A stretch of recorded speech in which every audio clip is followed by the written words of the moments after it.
Hello and welcome to Pat O'Keefe's World of Curiosities. And tonight's guest is a very special person. He is one of the founders of the Las Vegas Soul Searchers, and his name is Michael Zervos. I hope I'm pronouncing that Zervos. Yes. Zervos, Terrible. I yes, am ma'am. so terrible. Let me tell you, I took French for 4 years, and I think I drove my professor insane. Anyway, Michael Zervos, good to have you with us. Good to be here.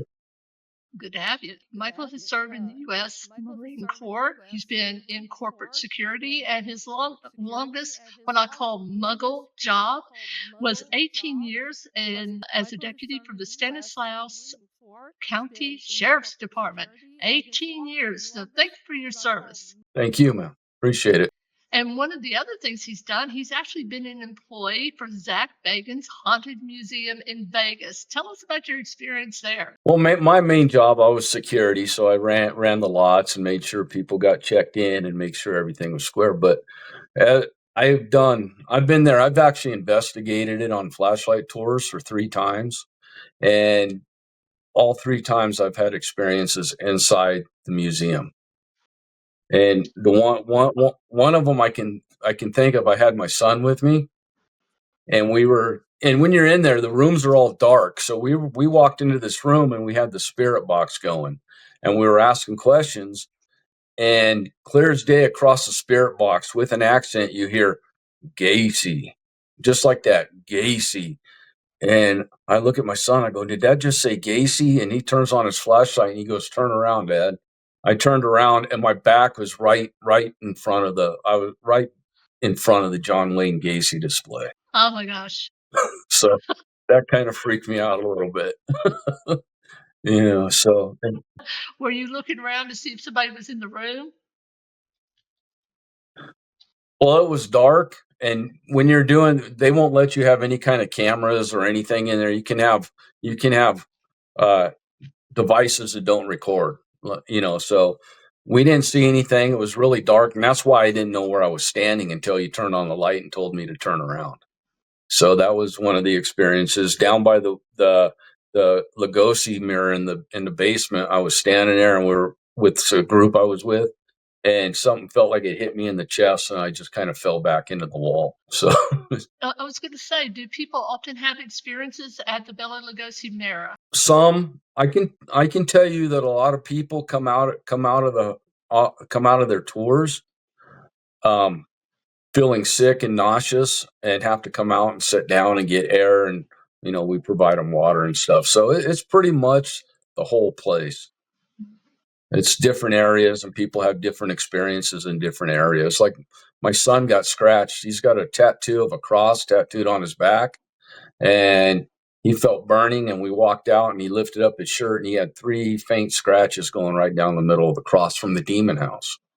Oh, and the demon house, for those that haven't had the tour, it's still downstairs, right? Is that where it was? It's on the first floor. The only thing downstairs is actually the basement. Yeah. Oh, okay. All right. And then you got some stuff upstairs, but it's down on the first floor. It's funny how you remember things, because I had a visit there a couple of years ago, and you said you might have been there. So we may have missed each other like 2 ships in the night. But when I was there, it definitely has a vibe, and especially in certain areas of the building, there's an energy there that's really palatable, because he has went across the U.S. and really, gathered up some fascinating artifacts, from the paranormal world. Definitely. It's very interesting, and I don't work there no more. I have no financial ties to it, but I recommend it to anybody that's interested to go. It's just the artifacts alone are very interesting. Well, let me ask. You've got all of this, the Marine Corps security. I forgot to mention you were a federal corrections officer for a while and a deputy. What do you think it is about those types of fields like EMT, nursing, doctors, cops, that they seem to be drawn, many of them, to the paranormal? And I actually asked someone once, he was a trainer at the time in Ohio for the police. And I said, what is it about first responders, that are so drawn to the paranormal. Why is that? And he said, Pat, he said, we're the first people on the scene often, and we see things that people never see. And, part of that is like, there was a case not too long ago.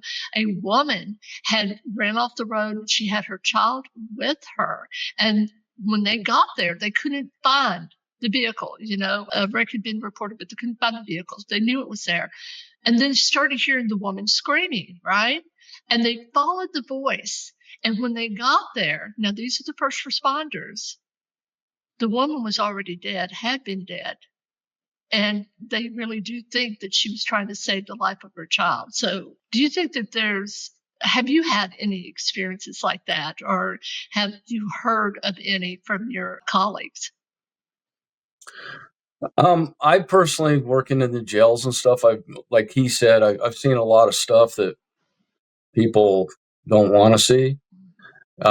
Me personally, I think my experience with the paranormal comes from just my heightened sense of alertness, having to be in the jail. So you get your, for a lack of a better term, spidey senses going. So you always have that on when you're at work. At 12 hours a day, I'm locked up in these places. I'm even to this day, I don't like people behind me. I can feel people getting too close behind me.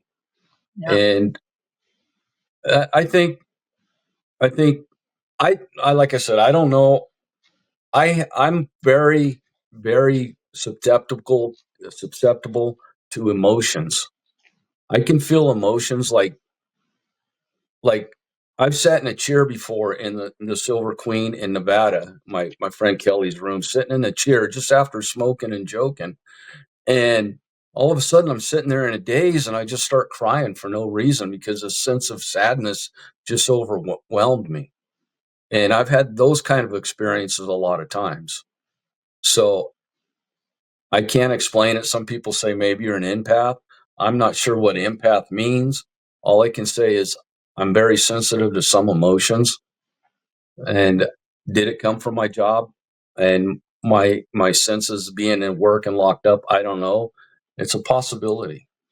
Well, when you get to a certain level of being able to tap into the emotions, the mental state of a group of people, and even more than that, true empath can tap into, the world and if it's tilting towards war. I mean, they know all of these things really before it gets to that tipping point because they're so connected to it. And it's considered a gift, just like clairvoyance or clairaudience or something like that. It's a gift of being able to tap in to emotional energy, and it's a powerful gift, but it's one that often exhausts the person that has it. So, you may feel yourself at times picking up not only the emotion, but starting to develop that emotion yourself. Like, if you are tapping into sorrow, say you're at a funeral, it may affect you on a level that it's not affecting someone else who may be there at the same time. So, just consider yourself gifted.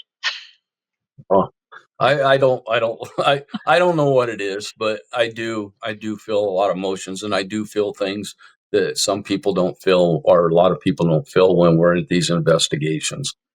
And I mean, that comes from like my very first investigation, which was at the Clown Motel here in Tonopah, Nevada. And that's the first time my first real investigation. And we had just got to the hotel room and we were just setting up. And just putting stuff down, reached in my pocket, found some trash in my pocket, and walked over to the other side of the room to throw the trash away.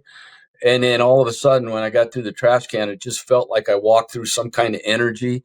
I got these chills going through my jaw, my hair on my arm stood up. And I turn around, look at my partner. I go, Paul, look. And this is my first real experience, so I don't understand what's going on. I go, look, I just walked into something or something just happened to me. So I felt it. And then when we did our investigation, the SLS camera was showing that mirror where I was by was appeared to be some kind of portal. But we had figures jumping in and out of that mirror the whole night. They'd bounce in and they'd bounce out. So I think my personal opinion is I caught something off guard, and it caught me off guard, and I smacked into it. And that was my very first experience, and that intrigued me, and that's why I continued with ghost hunting. Yeah. I remember my first EVP. I'm going, oh my God, because there's only two of us there, and we hear this voice like a whisper in the background. I was like, oh my God. So yeah, I'm not so excitable anymore, but yeah, when you first. Tell folks, because not everybody knows what the Clown Hotel is. So tell them what it is. Okay, it's a clown based hotel here at Tonopah, about 4 hours from here in Vegas, and everything is clown themed. The rooms have clown portraits in it. Like the room I stayed in had a 8 foot tall Pennywise painted on the wall.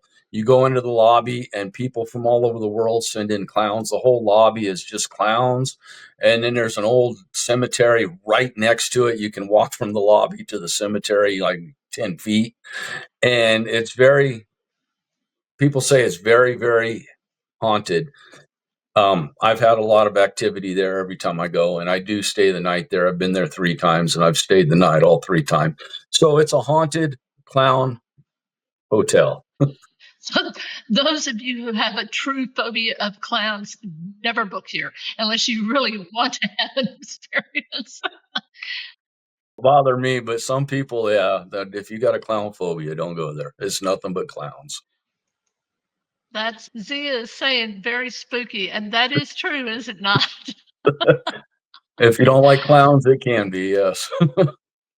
Oh, I love this. Living for the Dead had a ghost. That's the only way I've known about it. Yeah, they did, Dina. And I actually watched a documentary on it not too long ago. And what I loved about it was the history that's there. As you know, it's not just a cemetery. If you walk through that cemetery, it's the history of this little town, which is always fascinating. I love graveyards because if you want to see the history of somewhere, just go through a graveyard. If you see a lot of people died within the same month or same several months, you know there's probably typhoid or something like that is taken out the citizenry. But anyway, Yeah. fascinating. Oh, we've got Shining Star, and she's saying Mystic, and she's saying we'll never go. I'd say you're one of those folks that might not like clowns shining. I have to admit, I probably would if I'm out that way again. But anyway, so here you are. You've gotten your first taste. Now you've been to so many different places. I was looking over your resume. Very famous and prestigious places that you have been. Which one had the biggest impact on you? It's not famous, but the biggest impact on me and the scariest impact on me was the Jamestown Hotel in Jamestown, California. Um, I went there, and it was a 2 day investigation. It's only I think there's only 8 rooms there, and the group I was with rented out all 8 rooms, so we had the whole place to ourselves all night. And the first night, I was weird things happened to me, but nothing extraordinary. Like I was sitting in a chair having a conversation, and it felt like somebody took a finger and just twisted it right between my ribs, and I doubled over in pain. I'm going, wow, what is this? And then there's a bear that was sitting on the edge of the bed for like 2 hours, and I'm sitting here in another chair, and I can have a straight shot to the bed. I'm talking to my younger son; he was with us, and just out of the blue, after sitting there for 2 hours, the bear just slowly fell over, just right there on the bed. And I'm going, oh my God. And then we were in that room where the bear fell over, and there was a REM pod sitting on a duffel bag on the dresser, and I had my Ovilus going, and my son bumped into the dresser. The REM pod fell. He caught it and set it back up. The only word that came across the Ovilus was dropped. Well, yeah. So That No, I was going to say that had definite meaning at that moment, didn't it? yeah, it did. And then later on that night, I was down in the basement with a group, and this place was back in the day, I guess, was a hospital. And unbeknownst to me at the time that it was a hospital, the basement was a morgue. So we were down there, and we really didn't get anything, and nothing really happened. And so, long story short, the next night I decided to go down there by myself. And I'm walking down there, and there's a far corner where you can go behind the reefer down there, the big walk-in refrigerator. And I started walking back there, and you got to understand, it's pitch dark down there, and there's no light. And something stopped me in my tracks. I don't know if it wasn't a voice, it wasn't anything. All I was hearing was "Don't go back there," or feeling "Don't go back there." And because I'm still new and stuff, and I don't listen to crap, I went back there, and then that's the last thing I remember. And then next thing I know, I'm upstairs. You go up the stairs, you turn left, and you're in the dining bar area of this hotel. Next thing I know is I'm snapping out of it, looking around the room, trying to figure out where I am. And then finally, I kind of hear my buddy Paul saying, Mike, are you back? Are you back? And then that's when I realized, like something was going on. And I turned around and I said, what the F just happened? And the video is on my YouTube and my TikTok. So anybody interested in actually seeing the video, you can go there and watch. It's very scary for me to even watch it today. Mm-hmm. And then what's weird is I was going through some of my old SD cards just 2 weeks ago, and I found a little segment from when I was down in the basement the first night, and I was telling these guys, I feel something back there. I feel something back there. And then on my Ovilus popped up demon or devil. And this didn't even dawn on me until 2 weeks ago. And this experience was almost 3 years ago. And then so long story short, Ghost Adventures got a hold of the video because the person who actually recorded it put it on their TikTok. It got 300,000 views. The producers called me and asked me if I'd be interested. Of course, I'm going to be interested. That's it. Of course, I'm going to be interested. And it took them 2 years to finally get there. But when they got there, they called me and asked me if I still go. And I did. And as soon as I walked in the door, the place was starting to affect me again. And Zach saw it. And I can't really talk about what happened in the show and anything because the show hasn't aired yet. But the new season starts on the 16th, and this episode will air. So I'll let you wait and watch it. All right, and let me just mention this particular photograph is from Expedia. I have a beautiful inside shot. Now this really looks like the Bob, does it not? It's kind of dark. It's got that old fashioned kind of yellow glow from the old what was it fluorescent type. I can't remember what kind of bulbs they had, but it always had that old fashioned glow. And then the wallpaper, it just looks very dated, and you can just kind of feel the energy from this photograph. And this photograph, giving credit, is Cabby Travel Blog is where it came from. And then this one you'll recognize. Yep, that was the night I was there with the Ghost Adventures. That's right. So definitely catch this show. I think it's going to be fascinating. And he's going to be sharing his experiences there, and we'll be able to hear it in depth from the show. So now, that's the one that had the biggest impact. But which one would you recommend to a newbie, somebody just wanting to go, maybe not have too much coming at them at once, but would be a good investigation for them? Honestly, the Clown Motel. It's pretty low key. It's pretty easy accessibly, and there's a lot of activity, but not overwhelming activity. Wonderful. Well, let me tell you, we've gotten a couple of comments. Jason Lundy said, looks cool. So I have a feeling that if Jason is out that way, he'll probably check it out. We've got Dina. I'm not sure what an ovilus is. So could you explain what an ovilus is? An Ovilus is a device that has a word bank in it, and it's designed for the spirits to use to shoot out words. So it's an audible. So like when I said the Ovilus said dropped, it was it printed out. It showed on the screen, and it said and it's audible, so it also says the word, and it's designed for the spirits because it's electric magnetic, and it's designed for the spirits to pull words out and display them for you, and you can hear them.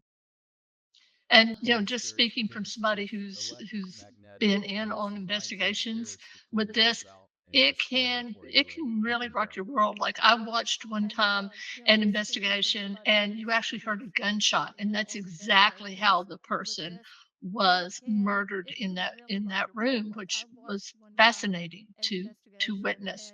We've got a couple other comments. Zia says she's gonna watch your show when it comes out, so she'll I be looking appreciate for it. it. Yeah, and then she also says, "That looks haunted for sure." She's talking about the indoor. Yes, and Zia is another psychic, so she gets those little feelings like you were talking about. So she's feeling the energy there. Let's Yeah. see. Yeah, when you had the And pictures up, I was getting nervous and anxious. I did. I honestly didn't like like looking at like them. PTSD. Yes. No, we got here. Oh, thank you, Dina, for that. Oh, thank you so much for the clarification. So you did such a wonderful job with that. And then we've got Jason. Was he using the device or his phone? Just curious. So you were using the Ovilus, right? The The actual Ovilus Ovilus? 5, yes, actual Yeah. device. I do not like phone apps. I don't think they're accurate. Okay. Anything a third party has access to, I'm not a fan of. All right. All right. Although there are some people that swear by them too. Oh, it's Um, personal, but yeah, me personally, I don't deal with the phone apps. No, what advice would you give to a newbie, somebody that say their first investigation was going to be somewhere like the Clown Hotel, and they don't have a lot of equipment? You know what I'm saying? Like the longer you are in this field, you know this. You start out with one tool, you end up with cases. I've literally seen cases come in at places. So Yeah, I've got 4 or 5 cases right here. I knew it. I knew it. You got to have the toys. Yeah. But what's your recommendation? I started out with, and I recommend anybody just starting out with, always get a K2, which is very, very reasonably priced. It's a device that detects electromagnetic fields, which is what the spirits protrude. Also, maybe a REM pod of some sort, which is also pick up energy, and a digital voice recorder. Those are the three main things that I would recommend in any ghost hunting and for anybody just starting out. And you can have a perfect ghost hunt with just those three devices alone, evidence. Now, there are people that love the hard data type of evidence, like they take meticulous notes about K2s whenever they went off or this, that, and other. I will tell you, this is back in the day, and this is what I grew up with reading about Dr. Hans Holzer. And he said the three things that you needed. Now, it's back in the day. We didn't have oviluses, REM pods, we didn't have lasers, none of that. He said the three things to take were a camera, a audio recorder, and a trance medium. And he would travel the world, and he would take often a woman from England. Her name was Sybil Leek, and she was a very famous psychic medium and witch. And he would never tell them, whoever he was using, where they were going. That was key. And I think that's so important when you're doing research with a psychic medium. Never let anybody know where you're going, because otherwise the temptation, or if they're a fake, they're going to go running to, now it would be Google. Back in the day it would be books to try to find something out about the location. So I think that's a wise thing. But you're right, I think that's perfect information. In fact, you do need three things, and those are the primary ones, I think. And I'm going to ask you a question real quick, and then we've got a question from Zia, that's going to wrap our show up. But do you think that this whole idea of being able to just talk and into to your computer or to your phone or any other device and say, you know show me a haunted house and put a ghost in the window, and it does it so realistically, it's unbelievable. Do you think that's going to hurt investigators trying to prove ethereal validity, or that ghosts exist? Yeah, I'm not a fan of AI. I mean, you could just see it on social media now, the AI videos out there, and you can tell they're obviously AI, but you can see people who comment who believe they are actual videos. So in that case, yes, people are going to start faking stuff and they're going to start doing stuff that's just going to take away from the whole ghost hunting experience. And because people who are interested in it are just starting out, they're going to think that's the expectation and that they're going to be expecting to have this when they're out there. And honestly, ghost hunting is like fishing. You can sit there all day and not get anything. You got to be patient, and you've got to know what you're doing by questions and trying to interact with them. But there's times that I haven't got anything, so it's not always a guarantee. It's sometimes. So patience is a virtue in It's, ghost hunting. well, I was going to say, and you've got all of that experience. You say, it's like being a cop. It's like waiting for days, and then one thing happens, Yep, and then the excitement and all of the energy explodes. Um, exactly. I've got a couple of comments, and then we're going to wrap up with Zia's question. Okay, we've got Jason. I think this is funny. Yes, Jason. Jason, I know. Jason Lundy, he's an amazing person. I actually got the privilege of investigating with him at it was West Virginia State Penitentiary, I believe. We were Okay. down the Sugar Shack and he actually had something grab his ankle. I remember that clearly. Anyway, he said, I used to carry a lot of gear. Now I carry a pen, paper, flashlight.